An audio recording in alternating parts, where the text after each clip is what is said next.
नमस्कार मित्रांनो, आता मी तुम्हाला खोडाविषयी काय माहिती सांगणार आहे. हे आपला खोडवा आहे. खोड्याची येण झाल्यावर आपण 13-14 फण्या पडल्यावर फण्या मोडत नाही मित्रांनो. म्हणजे फण्या मोडल्या पाहिजे त्या. हा 3-4 फण्या मोडलेल्या आहेत त्या. कारण की फण्या मोडल्या तर वादी लांबणार आहे.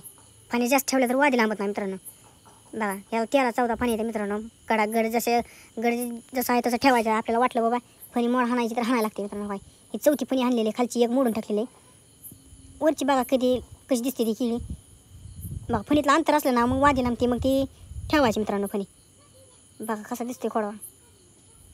इथनं का कमळ मोडलं एवढ्या खालनं, तुम्ही मात्र आला एवढ्या खालनं का मोडलं. मग ती दांडा सोडतो तिथनं तिथपर्यंत. त्या किळीपर्यंत आता जर दांडा सडला तर तिथनं वर सडत नाही. त्याच्या पायी ते खालचं किळ ठेवायचं शेवटचं. बघा मित्रांनो इथं मी 3 फाण्या हाणलेल्या आहेत. त्या खालची हाणलेली बारकी ती नाही धावली आपण, कारण की जास्त राहते ती किळी खाली त्याच्यामुळं. आता आपला इथं बुंदा बघा कसा झालेला आहे. बुंदीची साईज चांगली झालेली आहे आपल्या.